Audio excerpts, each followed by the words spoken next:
Welcome to session 11. We have seen homogeneous differential equation and problems on it. Linear differential equation या वर्षी आपल्याला नाही आहे. Last topic, applications of differential equation. Application मध्ये पहिला प्रकार आहे, पहिला प्रकार population increase according to time, bacteria, rate of increase of bacteria या टाईपचे प्रॉब्लेम आपल्याला पहिल्या टाईपमध्ये आहे, पॉप्युलेशन ग्रोथ किंवा ग्रोथ ऑफ बॅक्टेरिया. ओके, याच्यामध्ये काय होतं तर बॅक्टेरिया किंवा पॉप्युलेशन आपल्याला माहिती आहे, इट इज नोन दॅट काय माहिती आहे, पॉप्युलेशन और bacteria increases according to time, increases according to time. Okay, मग P किंवा X ने जर आपण दाखवला तर then rate of if P is a population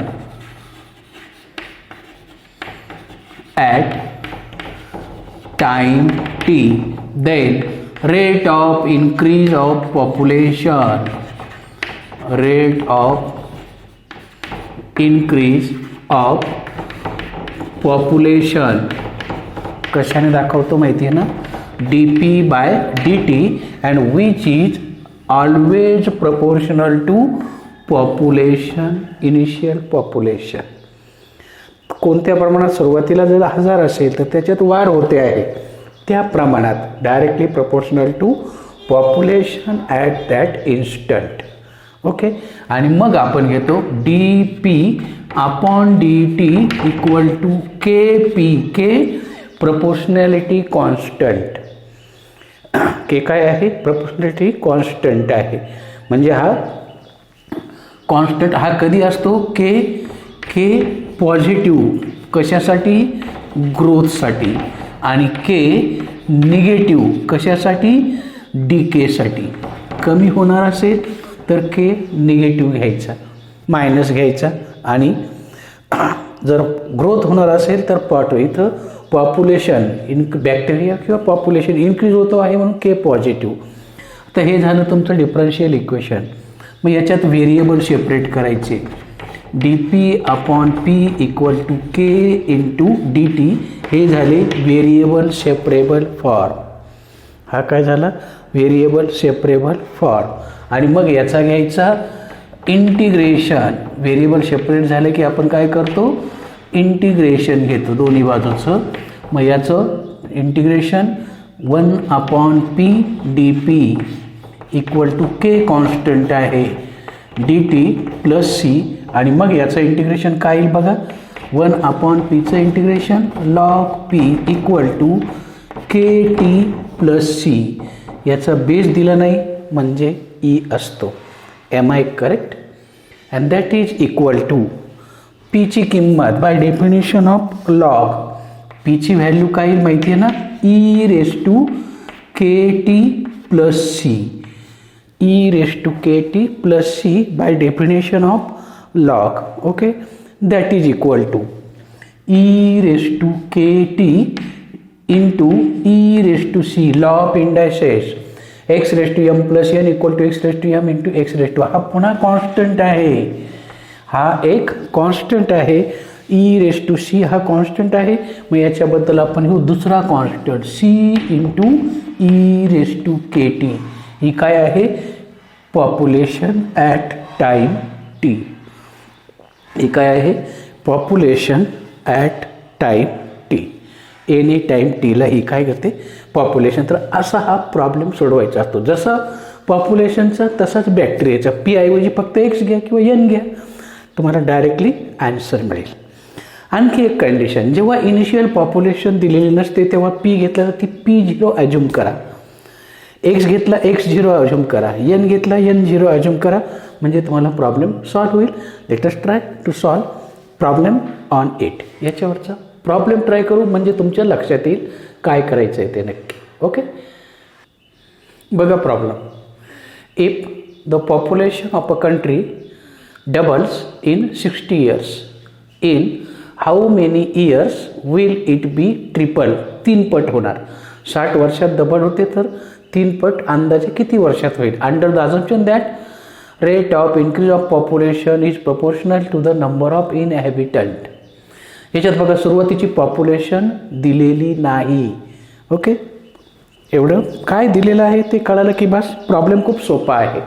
मग आपण काय let us start. Let P be पॉप्युलेशनचा प्रॉब्लेम आहे, पी माना. P be population of a country at time T. सुरुवातीला ठीक आपण जेव्हा बघितलं तेव्हा त्या देशाची पॉप्युलेशन समजा पी होती. And therefore rate of increase of population, therefore rate of increase of population कशाने दाखवतो? dp/dt is proportional to the number of inhabitant, म्हणजे number of people, number of population वाढते आहे. And therefore dp/dt equal to kp because population is increasing, therefore k proportionality constant. Separating variable dp/p equal to k dt. Variables are separated. Integration घेतला तर याचं dp/p याचा derivative वरती आहे log p equal to k t plus c. Direct integration घेतलं. काय केलं माहिती आहे ना, याचं integration k constant dt plus c. Okay, and therefore p equal to e⁻kt plus c, म्हणजेच e⁻c ला k इंटू e⁻kt. हा तुमचा फॉर्म्युला झाला. आता एक एक कंडिशन वापरा, इथपर्यंतचा पार्ट सारखा येईल. Okay, am I correct? ही स्टेप कशी आली माहिती आहे ना. ही स्टेप याच्यावर काय केलं, याचं integration plus C log P K T plus C. Okay, याला पुढे काय वापरला? e⁻kt इंटू e⁻c ऐवजी हा सी घेतला इंटू e⁻kt. ओके,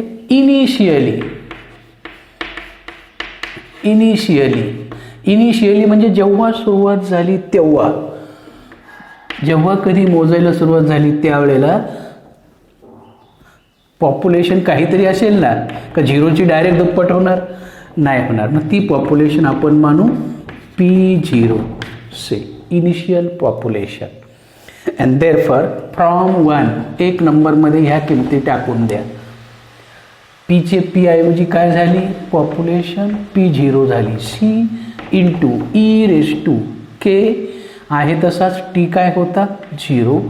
ओके, म्हणजेच सीची किंमत काय झाली माहिती आहे ना, e⁻0 म्हणजे 1. P0 equal to c. Put in 1. ही किंमत एक नंबरमध्ये टाकून द्या. M I correct? पीची किंमत टाकली, मग काय होईल त्याचं रूपांतर? P equal to P0 into e⁻kt. याला नंबर द्या 2. झालं सुरुवातीचं कंडिशन. आता ही कंडिशनकडे या. काय झालं? At t equal to 60 years, 60 वर्षात पॉप्युलेशन किती झाली? दुप्पट झाली. कुणाच्या? ओरिजिनलच्या. ओरिजिनल P0 होती त्याच्या दुप्पट झाली. बरोबर आहे. मग टाका किंमत. काय होईल? 2 टाइम्स P0 दुप्पट झाली equal to P0 e⁻60k. Am I correct? इथपर्यंत काही शंका?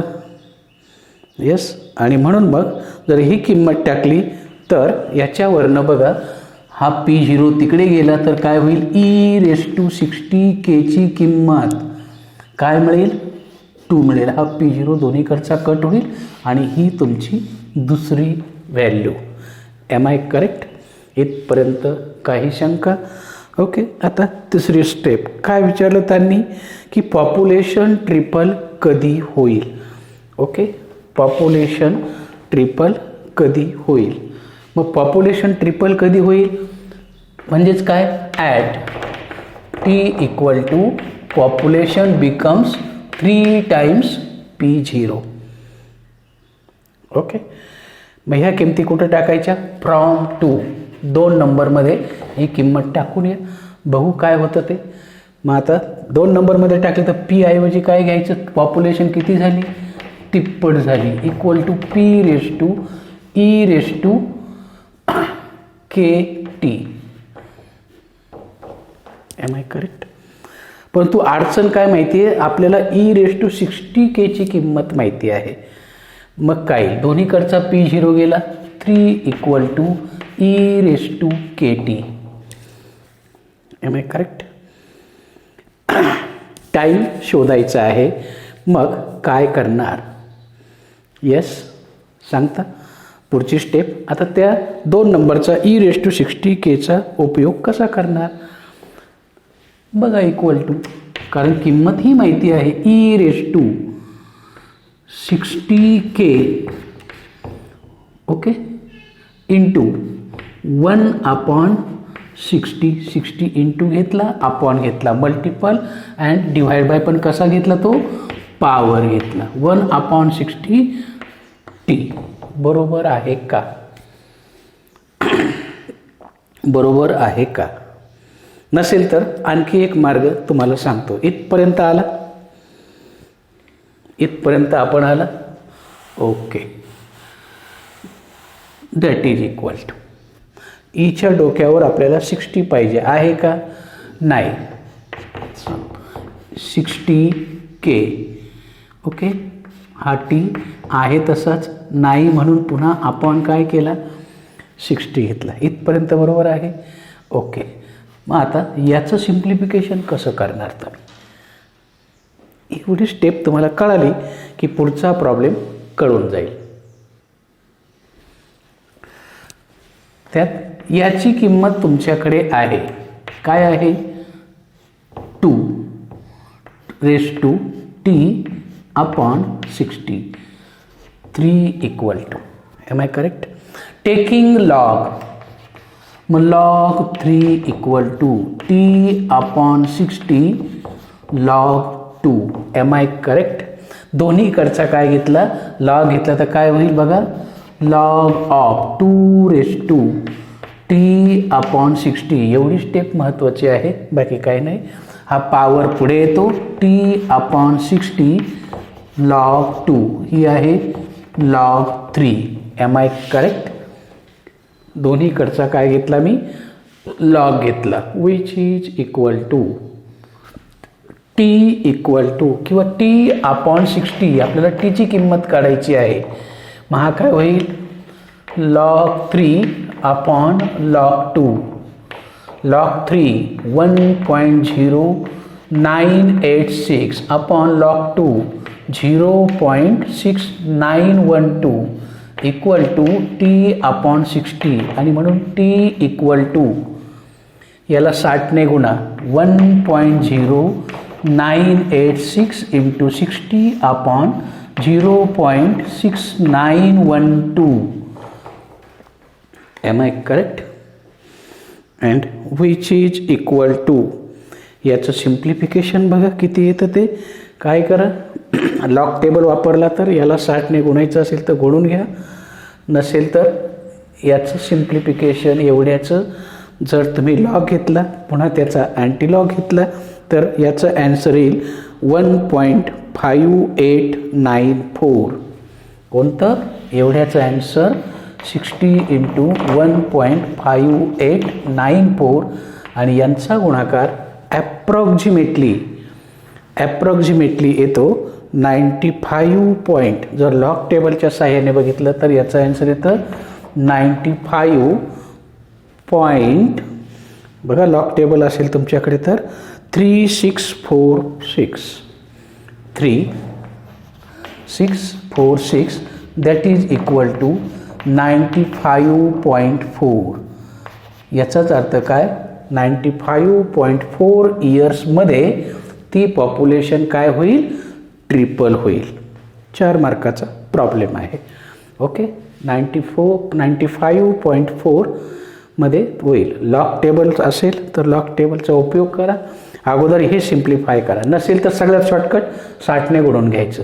मग याचा लॉग वजा याचा लॉग, आपण आहे ना, मग लॉग घ्या, त्याचा पुन्हा अँटी लॉग घ्या, तुम्हाला ॲन्सर मिळून जाईल. ओके, तर असा हा पहिला problem. One more. See second problem. In a certain culture of bacteria, the rate of increase is proportional to the number present. Okay. It is found that number doubles in 4 hours. Find the number of times the bacteria increase in 12 hours. 12 तासात त्यांची संख्या किती पट होईल ते विचारलेलं आहे. Late to start. मागच्यासारखंच हा प्रॉब्लेम आहे. Let x be number of bacteria, कारण काहीतरी असतील ना त्या सुरुवातीच्या, at time t. Okay, and therefore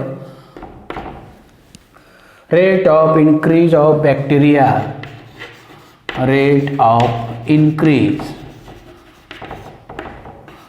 of bacteria म्हणजेच कोण, dx by dt proportional to number of present. x मानले प्रोपोर्शनल आहे, इन्क्रीज होतं आहे, and therefore dx by dt equal to kx. झालं डिफरन्शियल इक्वेशन तयार. आता सॉल्व करायचं. Separating variables dx upon x equal to k dt. झाले variable separate.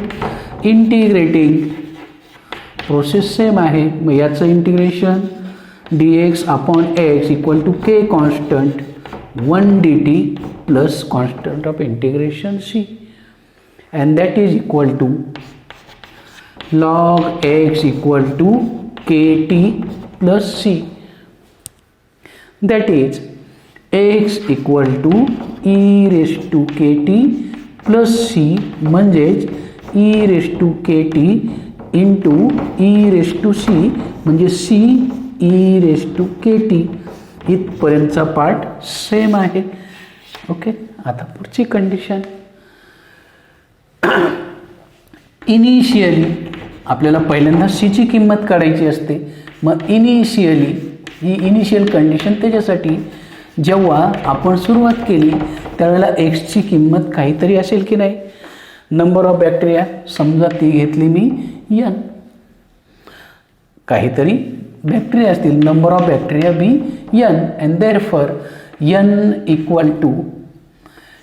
Equal to C into E raise to 0 into something 0. कुणाचाही 0 घात घेतला तर सीची किंमत काय येईल, n. द्या टाकून, अँड देअरफॉर 1 बिकम्स, इक्वेशन 1चं रूपांतर काय होईल, x equal to n into E raise to K t. याला नंबर द्या 2. सुरुवातीची कंडिशन झाली. आता ई रेस टू केची किंमत खरी तर काढायची असते. कशी काढायची, तर ही condition, it is found that number doubles in 4 hours at T equal to 4 hours. Number हा जो x आहे हा काय होतो, दुप्पट होतो. Doubles in 4 hours. टाकली किंमत, अँड देअरफॉर x ऐवजी काय टाका, 2n equal to n equal to into E raise to k 4k. Okay, n cancelled. याचाच अर्थ ई रेस टू 4k ची किंमत किती आहे, 2. Am I correct. याला नंबर द्या. पुढचं, आता पुढची कंडिशन काय घेतलं, at T equal to 12 hours किती होईल. ओके, द्या टाकून किंमत. मग फ्रॉम टू ह्या किमती कुठं टाकायच्या, 2 नंबरमध्ये टाकायच्या. मग 2 नंबरचं हे इक्वेशन आहे. एक्स विचारलेली आहे, एन आहे तसाच e⁻12 के 12 आवर्स 12 तासात म्हणजे टीची किंमत कुठं टाकायची, ही टाकून द्यायची. आता आपल्याला याचं रूपांतर e⁻12 के नाही माहिती, मग X equal to N into e⁻12ची फोड करतो 3 × 4k. Am I correct?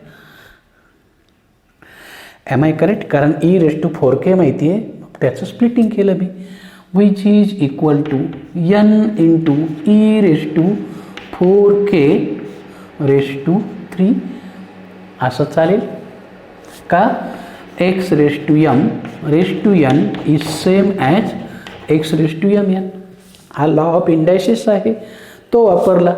Which is equal to x equal to n into e⁻4kची किंमत 2�3, म्हणजेच 2�3 किती, e⁻4kची किंमत 2 आहे, फ्रॉम 3 द्या टाकून. आणि मग 2चा क्यूब किती झाला, 8 टाइम्स किती झाल्या, 8 पट झाल्या. अँड देअरफॉर काय म्हणता येईल तुम्हाला, आफ्टर 12 आवर्स बॅक्टेरिया किती झाल्या, bacteria becomes 8 times that of original, 8 times that of original. किती पट झाल्या, 8 पट झाल्या. असा हा तुमचा प्रॉब्लेम. ओके, काही शंका? पुन्हा बघा, पहिलाही प्रॉब्लेम, हाही प्रॉब्लेम. सुरुवातीला कन्फ्युजन होईल, एकदा दोनदा प्रॅक्टिस करा, संपला प्रॉब्लेम. ओके, ॲप्लिकेशनवरती 4 मार्काला प्रॉब्लेम येईल. कमीत कमी 3 मार्काला, जास्तीत जास्त 4 मार्काला पण येईल. एक प्रॉब्लेम ॲप्लिकेशनवरती येणार आहे. ओके, तर हा सिम्पलेस्ट प्रॉब्लेम, एक पॉप्युलेशनचा घेतला, एक बॅक्टेरियाचा घेतला. Okay, we stop here. In next session we take next type